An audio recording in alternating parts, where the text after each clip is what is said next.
Ball knocked loose. White dive on it. This is twice now the Celtics have been first to the floor. They try to Save with Horford. Unbelievable. Boston first to the floor. So good. Brown fakes, fires up the three. Bang! Tatum dives on the floor. Everybody dives. Jaylen Brown with the flush. Blocked by Porzingis. He's doing it all. Tatum spinning, driving, layup. Washington drives. Blocked by White. Oh, what a block from Derek White.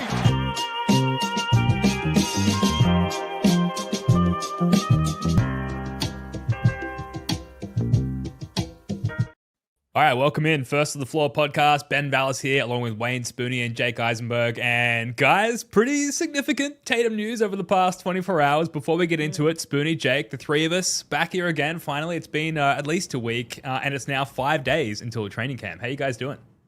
Whew. Crazy. I couldn't believe that when I was reading this stuff. It's like training camps next week. I know the first couple of days are exciting, and then it's like we don't get. We just want so much more information and video and news, and there's only so much that we actually get. But that's exciting. The fact that everyone's gonna be back, it's gonna be a little bit different this year. Like we're not gonna, be salivating over the fact that Jayson Tatum won't be in any of the hype clips. But that first Jordan Walsh, Ugo pick and roll, slip screen, and someone hits a three, it's gonna be great. On the other end, because they threw it to the opposing team. Yeah. Can't wait. No. I'm having I'm quickly approaching 40. When I went up to bed last night, my wife goes to bed much earlier than me, which I think is one of the foundational reasons we have such a good marriage. And she was sleeping with my pillow, so I slept with the wrong pillow, and my neck is just completely destroyed all day today. And it's like, fuck, I'm old. This is terrible. I'm simultaneously feels like I don't know if I'm ready for the season to come back yet, but also what the hell else am I gonna do? And I'll be so in once it actually does come back. But to your point, Jake, I feel like training camp the first day, it's this is great, and then it's all right, well, this is also kind of nothing. Here's 30 seconds of Jaylen Brown shooting a mid-range jumper, and that's it. And so it's more of a tease than anything. But the most important thing is that it means we're close. Yeah, it's just getting to first base. Training camp's first base, Absolutely. Leaves you wanting a little bit more. It's felt to me like one of those science fiction movies where they have an intergalactic, interplanetary travel where they start to wake up all the people from their pods as they approach the new planetary home, except I'm that one person who got woken up crazy prematurely and has just been subsisting on dead rats throughout the entire journey. It's been a long off season. I'm so excited for it to be over. And yeah, training camp, just while she hitting a three and we're can he hit 36.5% this year? Those conversations will start to emerge, and I'm all the way here for it. So Jayson Tatum, get to the big story here, has come out and basically reset our expectations about what's possible this season in terms of his recovery from the Achilles tear and a potential return. We've got all the clips here. Maybe we'll run one now, and then we'll get to some reactions. I got to talk to you about the Boston Celtics for a second here. I did not like seeing you get injured. I was not happy about that. Right. I was happy y'all lost, though, because to my Knicks. I'm not going to lie about that either, okay? You knew it was coming, right? You know how I am, all right? But as I'm looking at Boston right now, you're out. Drew Holiday's gone now. Porzingis is gone now. Horford's probably gone. I'm wondering, how are you feeling about the Boston Celtics for this upcoming season? I think it's a prime opportunity for Jaylen Brown to show what he's made of. Absolutely. Because the brother can ball. I don't think he's appreciated enough either. But what are your thoughts about the Boston Celtics, considering the myriad of changes that have taken place? Well, for one, this is maybe the third time. I haven't said I'm not playing this season. Okay. He was kind of looking at us sideways when we brought that up. Yeah. So I'm thinking Achilles. All right, no, that's for sure. fair. That's fair. The most important thing is a full recovery, being 100%. That's right. Not rushing. Yeah, don't rush back. At all. Don't do that. But also, I don't go to rehab 6 days a week for nothing. Mm-hmm. Okay. The look in his eyes. Yeah. So, how does this make you guys feel? I suppose is the question. Sorry, go ahead. They had Georges Niang listed as a key departure on that graphic for us. He didn't man, play we a spent second. weeks talking We had about him for him. like 6 days. That's so ESPN and ridiculous and stupid. And I'm sorry. Go ahead, Ben. I didn't mean, No, but no. that is fucking absurd to have yeah. Georges Niang on there as a key departure. Go ahead, Ben. Sorry. We spent weeks reconciling with that news that Georges Niang was going to be a part of our lives. So it was a big moment when it happened. But I am curious to hear, like, just from both of you broadly, how does this make you feel? And like, more importantly, does it change your view on like what characterizes the upcoming season? Man, just seeing some of these clips, it's weird seeing these guys grow up in front of your eyes. Seeing him like on first take and just be like emotive and using his hand gestures and just Holding like court. Yeah, holding. Yeah. He's really grown up before our eyes, which is cool. And we covered it during the regular season with Derek White finding his joy again. All this media tour from Tatum, it looks like he's found his joy again. And I tweeted this. He's done one 20-minute workout. The dude stepped on a basketball court and it's like life just rushed through his entire body. It's like in Step Brothers. It's like a lightning bolt just hit the tip of my penis. And that's like what it felt like as soon as he hit the basketball court for like one moment. He's like, I'm coming back, baby. Let's go. Yeah, it's like in Wizard of Oz when it goes from black and white to all color. You know what I mean? Yeah, and the penis thing, that too. Yeah, man, like, okay. We have sources. I've got multiple sourced reports that he's not playing this year. Sorry, guys. I'm convinced he's coming back. This dude might be back in January with the way he's talking. And I got Simmons over here being like, he didn't have to get on a plane, whatever the hell that means. And it happened 10 minutes after he injured. They were doing surgery on the court, and that's the best thing that could happen. I'm in. I'm buying it. We're winning the title. He's playing in January. But, like, I really like the sly, like, Tatum. He's in like his sweater vest and he's just like, hey, Stephen A, Mr. Smith, if I can call you that, is wonderful. But the way he was like, I didn't say I wasn't playing this year, to me makes it feel like he knows something we don't. So I don't know, man. Like, I'm getting totally convinced he's going to be back at some point this year, even though I also kind of know it's not the smartest thing, but I'm going to be so in. But it's like, Tatum's coming back. We got a chance, boys. Like, if we just get the Knicks in the second round, we can beat them. You know, I'm going to be completely in. Yeah. The timeline, I wish we could, again, would love to have video of the 20-minute workout. Like, are we talking form shooting from below the free throw line and like stationary dribbling? I'm guessing it actually is movement around a basketball court. And so it's hard to know exactly how hard he went on the court, obviously. But there's basically 5 months from today to after the All-Star break. And that's from 20-minute workout to then is so long and so much time. Like, so he has also said that he wants to make sure it's a home game when he returns. So out of the All-Star break, there is a West Coast road trip, Warriors, Lakers, Suns, Nuggets, the 27th of February, home against the Brooklyn Nets. Pretty squishy, soft matchup. And that's like 27th of February, 5 months to the day. It's just a lot of time. That's going to make it pretty much 10 months. Like, everyone wants to make these proclamations about Brian in the chat saying it'll be March at the earliest. Our fearless leader, John Zanis, had like a 0.0000001% chance that Tatum comes back. Tatum wants to come back. In that clip that we just ran, he said, most important thing, full recovery, no rush. I think he gets that. And in an article that, Chris Mannix wrote for Sports Illustrated, he was like, I need a goal. I need something that I can believe in so I can attack my rehab every day. Because, man, rehab every day sucks. And being a dude like Tatum, where he's been so reliant on his body and his body has been like so reliable for his entire life, and having his life revolve around basketball, having motivation through this is so important.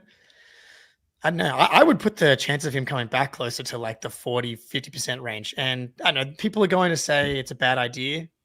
They won't let him play unless he's cleared. And once you're cleared, I know people want to believe that an extra month off or an extra 3 months off changes the calculus and changes the percentage chance of him getting injured. It's just not how it works. Once you're cleared, you're cleared. Yeah, and was it Paul George when he like broke his femur? He came back in like March or like April just to play for a few weeks, Yeah. and he didn't look great. And then he came back at the start of the next season and looked awesome. I feel like there's something to like, even if he's just playing like 20, 15, 20 minutes a night, not really going 100%, getting back out on an NBA court and almost like getting reps after he's 100%, there's value in that, even if it's only for the last 3 weeks or 4 weeks of the season and he doesn't play in the playoffs because it's too much stress on him. So like if he's 100%, I think the best thing that can happen is that he gets some reps at the end of the season, even if it's sort of meaningless, or isn't 100% Tatum. He's back to all NBA, because I think that will lead into his ability to be all NBA in the next season. And that's really the most important thing. Yeah, that's how I'm choosing to look at it. It's like, it's just part of his recovery, and it's probably the final chapter of his recovery, but to come back and play like NBA hoops at full NBA speed, but with lesser expectations, and the fact like this can still be considered a gap year, and that can be agnostic of the Tatum situation. He can still come back almost like with independent priorities, focused on his priority without focused on his rehab, I should say, without it messing with the team's short-term objective, which is to like save a bit of money and maybe like better their draft position in the short term. So like both of those things can be true. And it's like he's going to come back and try and backpack the team through a deep playoff run. Like that's very likely not going to happen if he does come back. But it's sounding like the window is very much open for some sort of return just through the lens of the final aspect of his rehab. I promise he's thought about doing that though. Sure. Like, That's there's no doubt. Yeah, and coming back in late Feb, March, that's the easiest time on the schedule to come back. It's Mickey Mouse March for a reason. There's a reason Jalen Green always goes off in March and Josh Giddey always goes off in March. It's because half of the NBA is not trying anymore. Half the NBA is tanking. Half the NBA has their seeds locked up.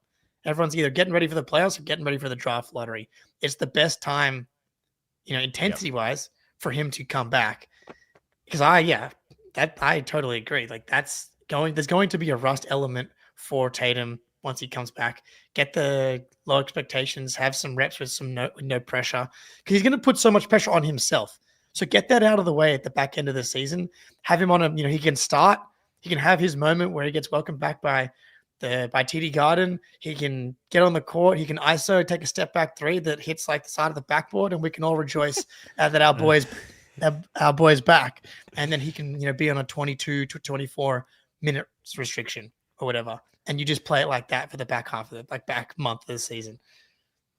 So yeah, fully. And I do think that the answer to the original question is like it does re-characterize the season as far as, I don't know, how we're perceiving what this season looks like and what this season means to fans and the organization. And here we are, like 5 days before training camp, and it's looking like the Tatum recovery is, I don't know if this is surprising to you. I guess I hadn't really thought about it this way, but like it's probably going to be the primary narrative, the primary story of the season, even though he'll barely see any court time, if any at all. What Tatum's recovery looks like and a potential return timeline is going to be the main story this year, it seems. Yeah, it's going to be just, I don't want it to be, because for both Tatum and for the rest of the guys, for Jaylen, for Pritchard to get his chance, and I think once the games actually start, we're going to be like, holy fuck, our young guys are awesome. Or holy fuck, our young guys are horrific. Yeah. I mean, go ahead. Oh, sorry. I was going to say Jaylen has an opportunity to make himself the story if he plays this the right way. I thought Simmons and Lowe had an interesting conversation about what they expect from Jaylen Brown, and Simmons was like, could he average 32 this year? Yes, he absolutely could average 32 this year.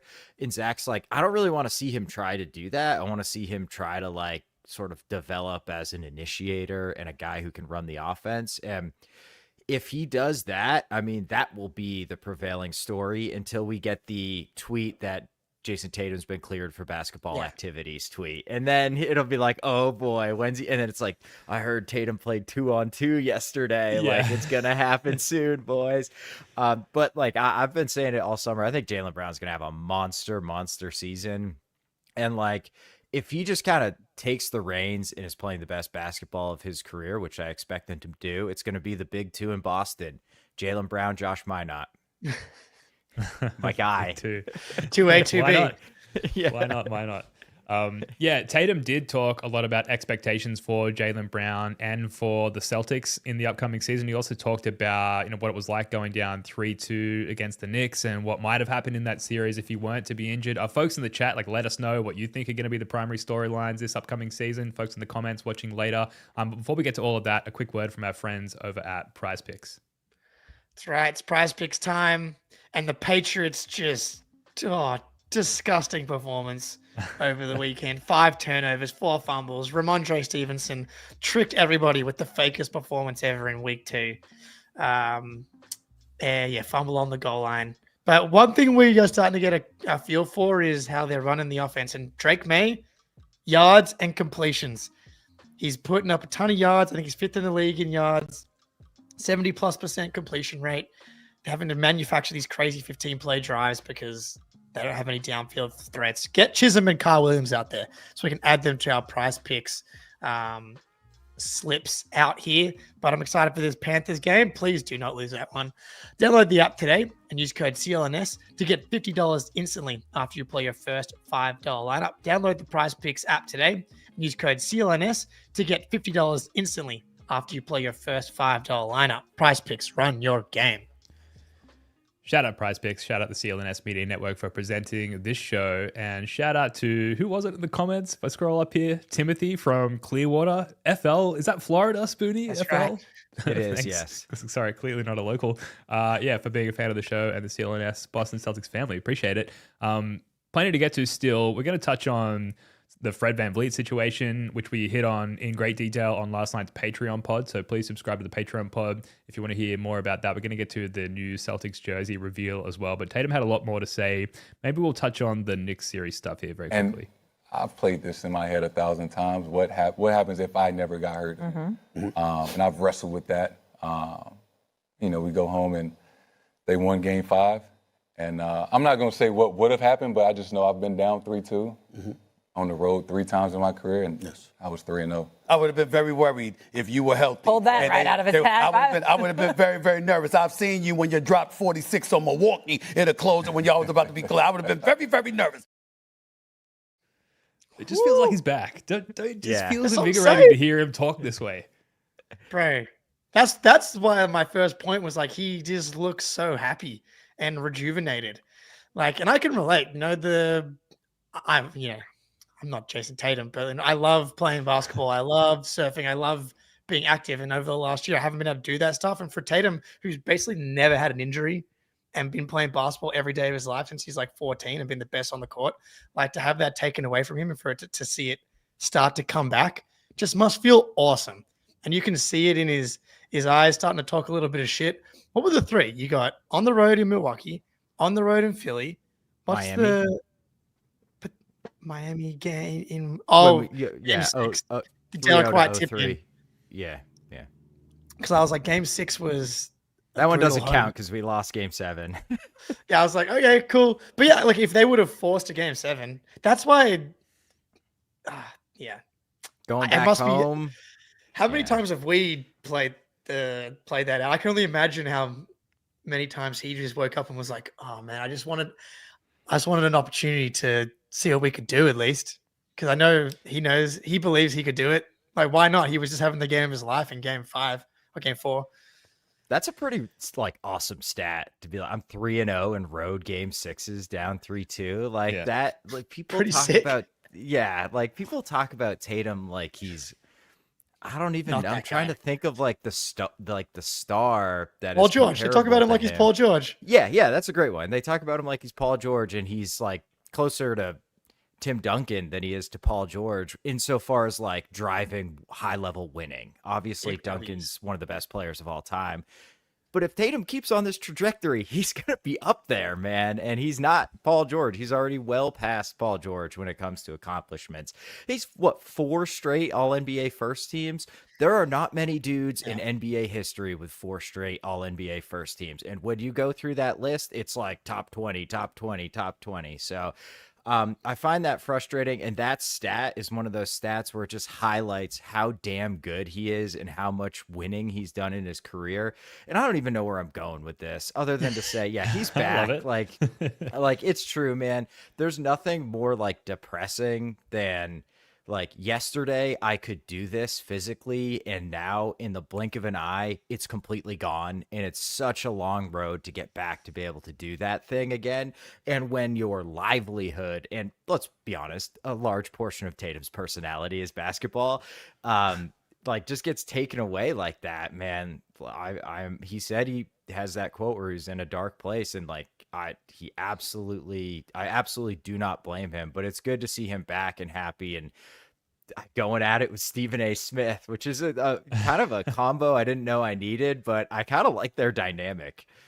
Totally, yeah. And he just has such a presence. Like we've touched on it a couple of times already. He has this like presence at the end of the table where, and this is understandably so, but earlier in his career, he was very like sheepish, I guess, for lack of a better term, and he still does and his way through sentences. But I think there's more like consideration in the ums. Like it's the media training pause, if you will. Like there's a weird level of confidence in it. But Wing Duncan, Spoonie, back to your point. Duncan. So let's get this guy back on the court soon. I suppose some important context to consider for all of this is he didn't just hop on TV to discuss his rehab. He's apparently now a shill for Big Pharma, which is a joke because what he is promoting is like non-opioid pain medication, which amidst an opioid crisis in the US, I think is a really good, not that I know the full details of what he's partnering with there. Ben's on board. Let's go. It's obviously a pretty good initiative given what's been going on there, not just in the US but globally. I suppose there's another clip we can get to very quickly. It just talks more broadly about his expectations of the Celtics going into this season. But what are your expectations, bless you? What are your expectations of what Jaylen is going to do this year without you? I think you look at any guy in a role, right? And then it usually happens throughout the season. Some nights that guys are out, guys are expected or have more of an opportunity. With myself and Al and KP and Drew, we lost a couple guys, right, that were key to our offense, our team as a whole. So I expect JB to have a bigger role. I expect Derek White to have a bigger role. Sam Hauser and Peyton and Baylor and all those guys. Nemi, who's going to be probably starting center for us. I'm excited because I've seen those guys this summer work their tail off, understanding the role that they're going to be put in, at least to start the season. And I have the utmost faith in all those guys. At least to start the season. I love it. I love it. He sounds like one of us. He sounds like a Celtics fan, which is awesome. It's like, bro, Baylor Shireman, dude. You seen some of those spicy passes? Don't look at his 3-point percentage, Jason. But he probably sees Baylor knock down threes in the gym, so he probably thinks he can shoot. And he's like, Nemi? Hey, anytime I've shared the call with Nemi, we win. And I'm sure he's good. Yeah. So I was wondering, like, does he almost like discounting his own absence?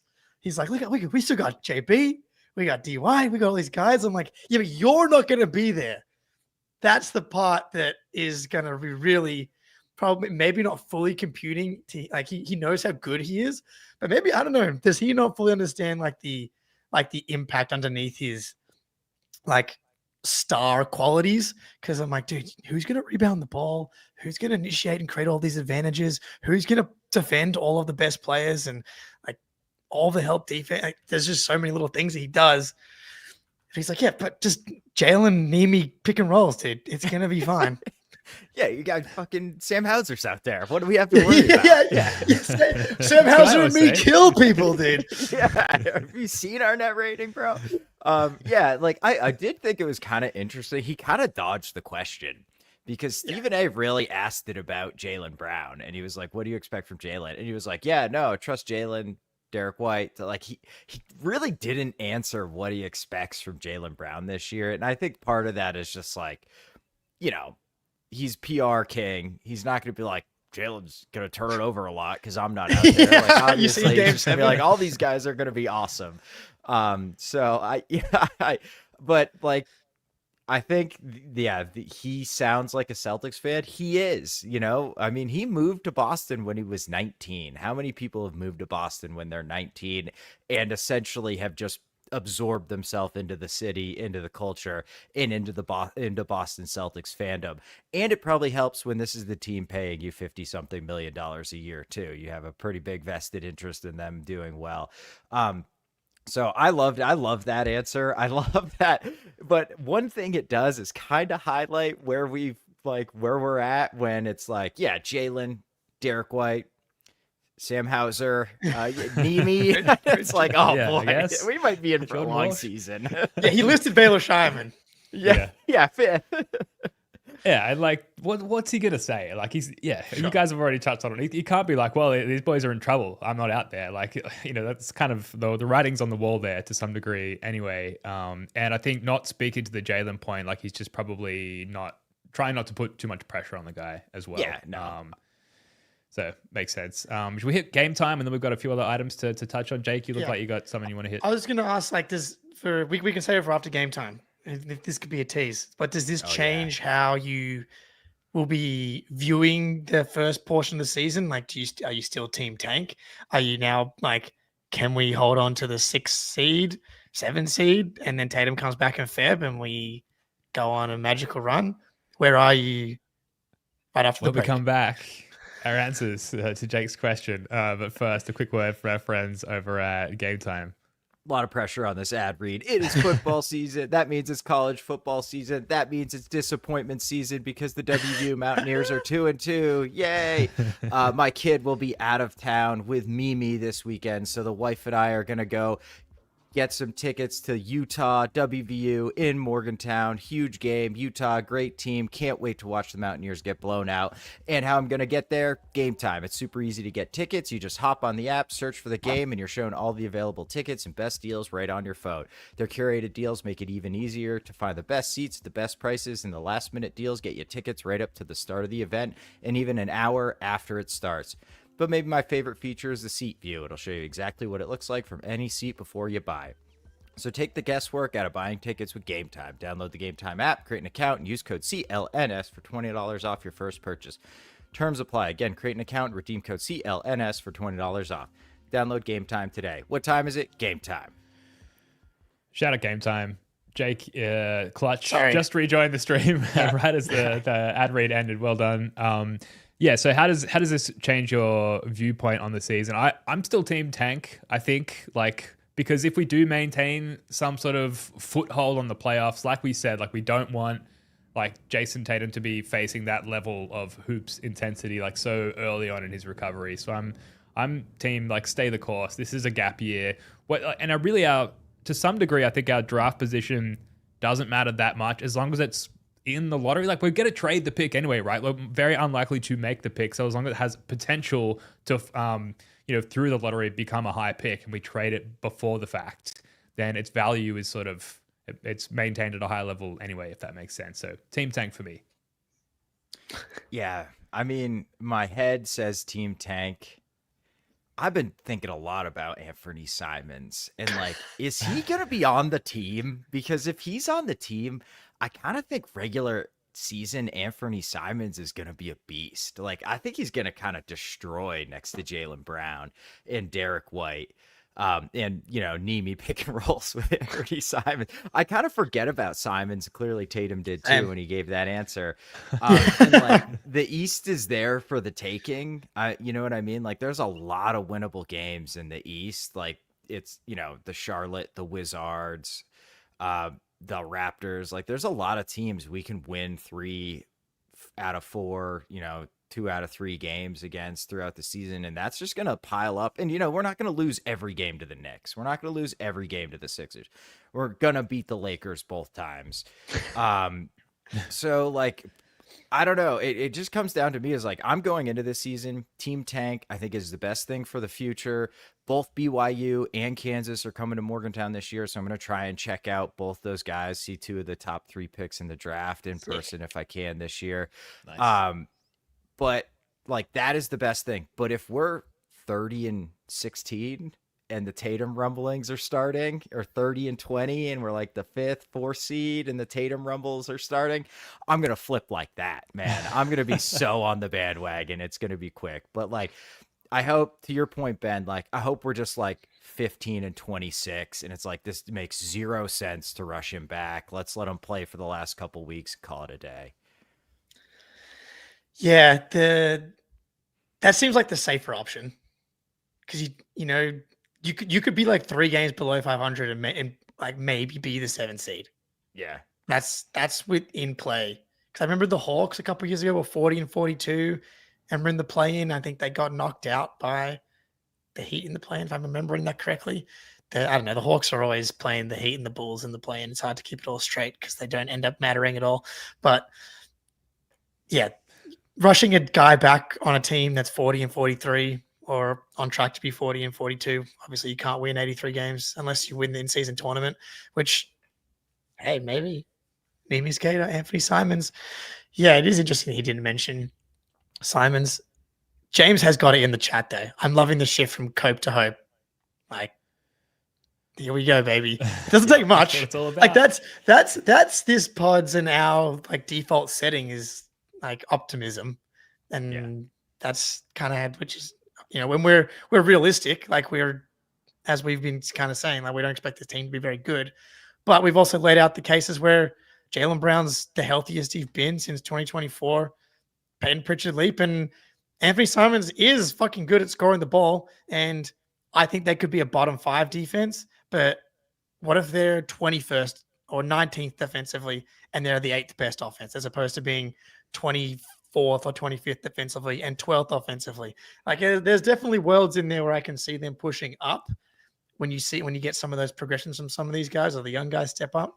I'm still leaning to where they're probably going to be more in that 8, 9, 10 range, but it won't take much for us to get on here and be like, hey, man, why not? I think we'll do the quarterly report at 20 games in, and we'll reassess where we're at. I think, like, as it pertains to Tatum coming back, until we like even like half fill this void left by the absence of Al Horford, Tatum could come back at 150%, and it kind of wouldn't matter until we plug that hole, or at least attempt to, which is easy to forget in the wake of all this Tatum stuff. But that's going to be a big problem long term that we need to solve, potentially by trading that lottery pick that we get by sucking this year, ideally.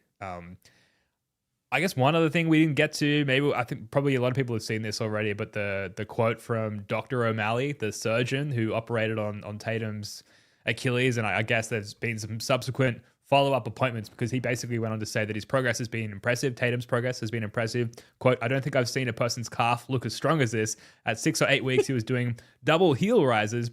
He worked his calf so hard that the side effect of loss of strength, I don't think he's going to have any." Which we should have read much earlier in the show. But very important, I guess, as it pertains to Tatum's recovery. Well, there's another one from the Sports Illustrated story from Mannix, quote from Tatum. It sounds ironic to say, but this is the best that my body and the strongest that I've felt really kind of in my career. I've never had this block of time to just focus on getting stronger and getting your body right. So I see a world in which I come back and I feel stronger, more explosive than I did before I got hurt. That's all Tatum needed to finally take an off season off from playing Olympics, from whatever he had to tear his Achilles to finally get his body right. I would love to live in that world where Tatum comes back more explosive after tearing his Achilles. Let's do that. Yeah, what if this is the best thing that's ever happened to Jayson Tatum's game, is he can finally like rest his joints and get back to 100%, and he like can tool around with the jump shot and like his base and like his release point, and he comes back just firing away like that one stretch in 2020 when he was banging every pull-up jumper, and he's like the bulldog, absolutely jacked beast we see now, basically Dwight Howard with a handle and a 3-point jumper and passing. Like maybe this is a good thing. I love it. I love it. I love it. We get the number 2 overall pick, and Tatum comes back even better than the first team All-NBA 4 straight that he got. Exactly. It's like the Doctor Strange. He's looking at all the outcomes. There's 14 billion of them. If there's one where that happens, let's do that one. Let's just do that universe. Let's just do that one. I'm in. I can't stop laughing at Dwight Howard with agility and skills. That's amazing. Please, God, can we have that? The deltoids alone. Very impressive. Okay, let's end on these two items. Let's just get this one out of the way. I don't know about you guys. Did I upload the photo? Okay. The gold standard. This is the new alternate jersey for the Celtics. They put this out on their socials saying the stuff of legends. This year's City Edition jerseys are a nod to our timeless tradition of winning, which is great. There it is again on screen if you're interested in it. It's basically the like old St. Patrick's Day jersey, but instead of the green, it's white. So for me, they could go out there and play in a potato sack as long as they're playing the right way and winning. I don't care what they wear, essentially. A lot of people cared very deeply about jerseys and what they put on each night. So where do you guys stand on this? I would like there to be some green on the jerseys. Yep. Does feel important. Yeah. I'm not a huge fan, personally. I felt like the green and gold St. Patty's days were like our best alternates ever. So like, why not just go back to that? If that was green, that jersey in green would be fucking awesome. I will say I'm 38. I'm inherently just totally uncool. So if the kids think that's cool, great, awesome. I'm with you, Jake. Wish there was some green. Everyone already bought those jerseys though, Spoonie. So I know. you can't buy them again. Well, you can. I guess. But yeah, you don't make money off making the same jerseys. So you make this fucking garbage. I don't know. Yeah. That was an Adidas creation as well. And these are Nike jerseys. So maybe that's something to do with it. But look, let's end on this. So the Fred VanVleet situation, like I said, we touched on it on the Patreon pod last night. But to frame it up for you, Spoonie, this was discussed on Bill Simmons' pod with Zach Lowe. Yep. And at some point, Zach Lowe interjected and was like, if you're Houston, do you just contact the Boston Celtics and throw a bunch of shit at them for Derek White? And then there was some Peyton Pritchard talk as well, and Zach Lowe even added Anthony Simons to the mix as potential trade partners to fill the now massive point guard void there for the Houston Rockets. So have you been ruminating on this? Has anything sort of popped into your mind as far as how the Celtics might leverage some value here?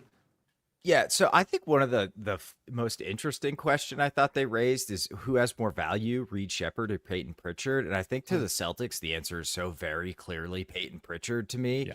Like Reed Shepherd might just suck. Like he might just never be good enough on defense to be a valuable contributor. And Pritchard's contract for where we at from a salary structure is so important that he's just got so much more value to us than any other team. That like I don't think he's part of the conversation, frankly, because the Rockets are just never going to give us enough assets to make that worthwhile. Derek is kind of a different question. I think the only reason I would consider trading Derek White is to get younger, and like surround. I mean, like he's only a couple years older than Tatum, so I'm not even sure that's really worthwhile. But the young guys on their team that they'd be willing to part with versus what we would want, to me, it just doesn't seem like we could ever make it work, because I'm like, I want Jabari and I want Tari Eason and I want those three juicy picks. And they're going to be like, well, we're not ripping our team apart because now, like, are we really a championship contender if we destroy all of our wing depth like that? And they're going to be like, here's Reed Shepherd and Fred VanVleet's contract. Like, absolutely not. No, thank you. I have zero interest in Reed Shepherd. Like, okay, maybe he's an interesting long-term piece, but like, I don't see him being like a valuable contributor on a title contender in 2 years. Like, I just think he's pretty far away defensively. And again, not probably, but very well may not ever get there.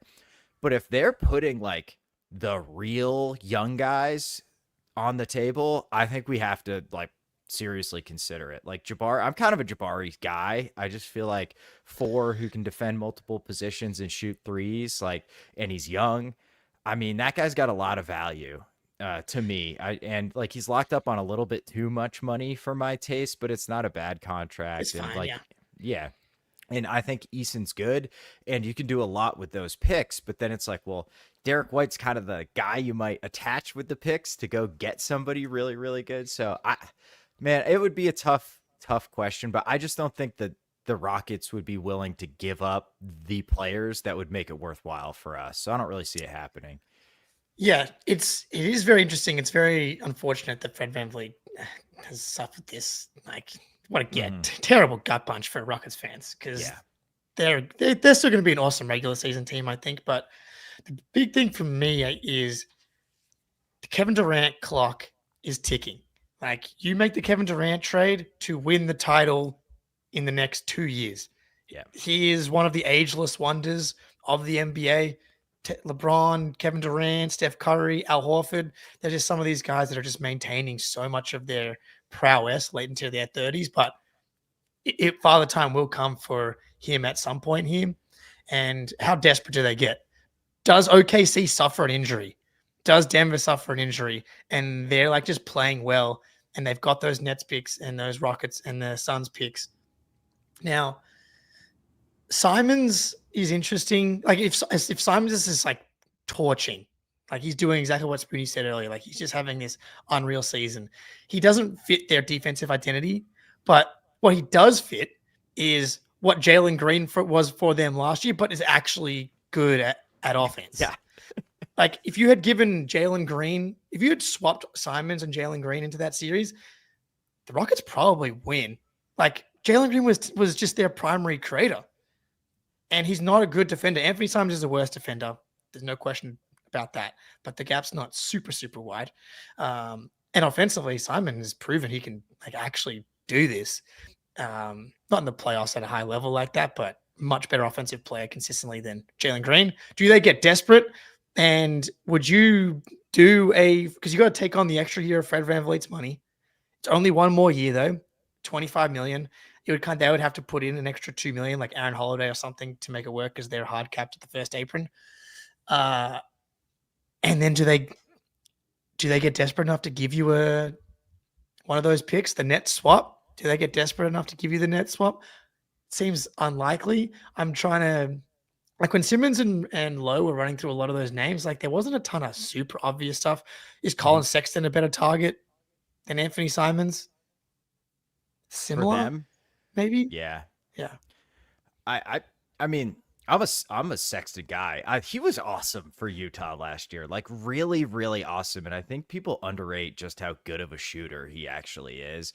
But he's really small. He's like 6'1", 6 foot.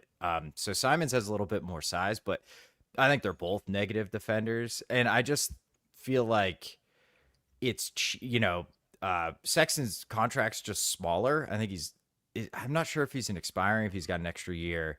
But I think he might be expiring and he's cheaper. So, I mean, it might be easier just for them to go get Sexton. And Charlotte gave up nothing for him. So, like, they're probably not super tied into Sexton. So, to me, that made the most sense of any of the guys they listed was Sexton.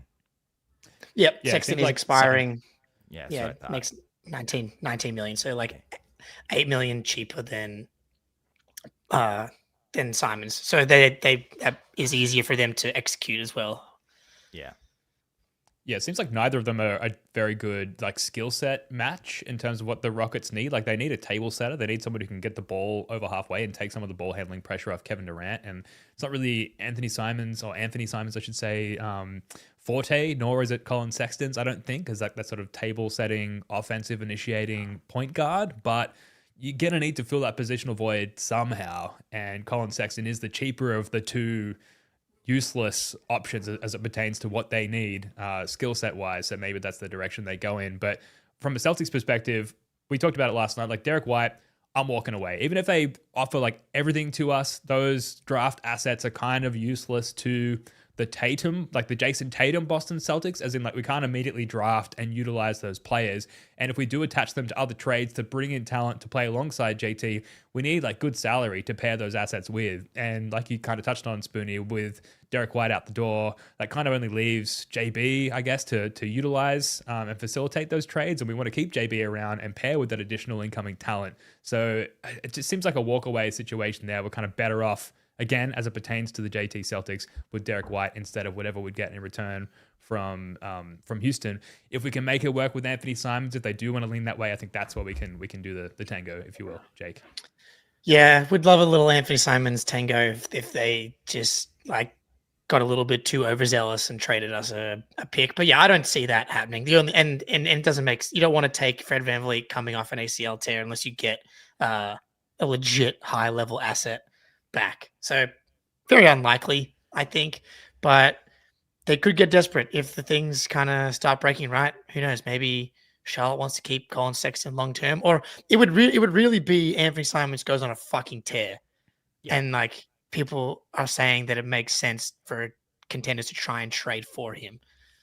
Yeah, and I think your point, like if Shea goes down and all of a sudden it's like, okay, the West is wide open, like we got to strike this season. That's a really great point, Jake. And I feel like that just puts us in such a we have so much leverage in that instance because there'd probably be multiple teams out West looking for Simons to add. So that's like the ideal scenario from a trade perspective.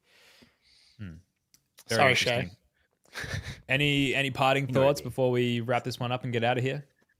No, it's a pleasure. It's good to get some fucking Jayson Tatum vibes into our lives. That's for sure. Hell yeah. Yeah, absolutely. It's been great. That is going to do it for this one. Thank you so much for joining us. We really appreciate it. If you would be, it would be great if you could subscribe and hit that like button, a 5-star rating and review on Apple Podcasts. Also very, very helpful to us as well as far as the algorithm is concerned. Huge week on the pod next week, I guess. Media day, training camp. Just means actual stuff to talk about. So new content to be made from us as well. So looking forward to that. We'll see you next week. Spoonie, Jake, love your work, guys. Until next time, go Celts.